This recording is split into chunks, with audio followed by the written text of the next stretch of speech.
बीचों बीच एक नन्ही चिड़िया रहती थी। उसका जीवन दुखों का एक अंतहीन सिलसिला था।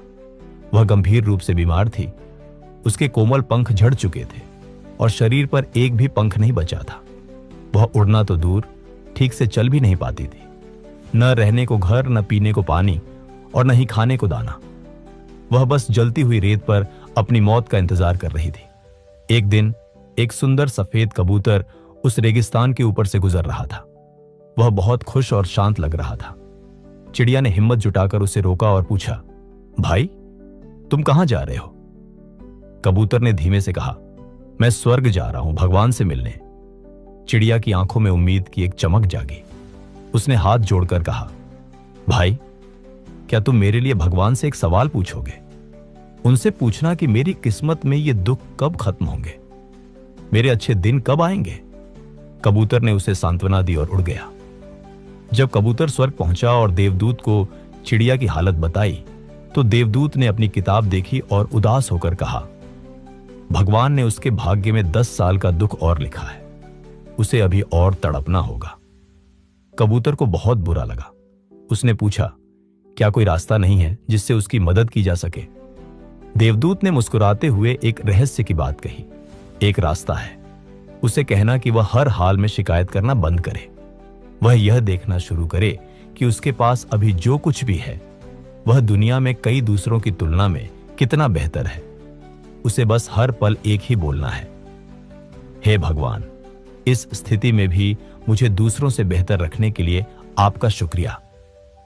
कबूतर ने वापस आकर चिड़िया को भगवान का यह संदेश दिया। चिड़िया ने तय किया कि वह अब अपनी किस्मत को नहीं कोसेगी।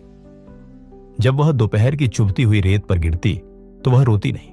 वह सोचती, शुक्र है भगवान, मेरे पास अभी भी सांसें हैं, जबकि कई जीव आज इस गर्मी को सह भी नहीं पाए।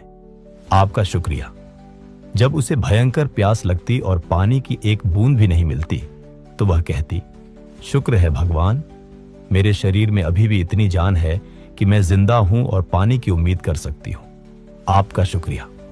जब बीमारी से उसका शरीर और कमजोर होता, तो वह कहती, हे ईश्वर, आपने मुझे अभी भी सुरक्षित रखा है, जबकि शिकारी पक्षी कितनों को मार देते हैं।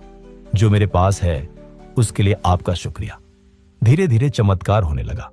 जहां चिड़िया शिकायत करती थी, वहां अब शुक्रिया के शब्द थे। जैसे जैसे उसका मन हल्का हुआ, उसके शरीर पर नए और रेशमी पंख आने लगे।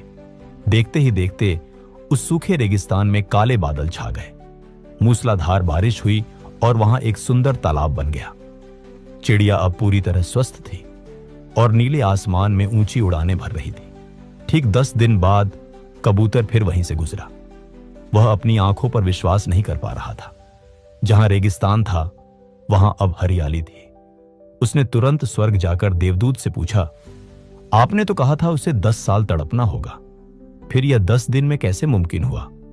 देवदूत ने गंभीर आवाज में उत्तर दिया, हां, उसके भाग्य में 10 साल का दुख था, लेकिन जब उसने दूसरों की तुलना में अपनी नेमतों को देखना शुरू किया, तो उसकी कृतज्ञता ने उसके कर्मों के बोझ को जला दिया।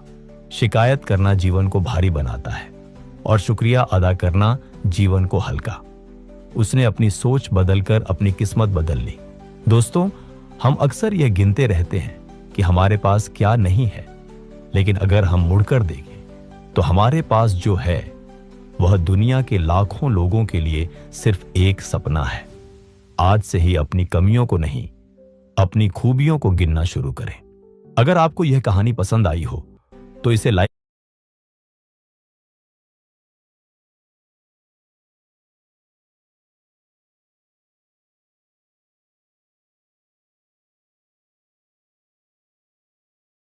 करें, अपने दोस्तों और परिवार के साथ शेयर करें।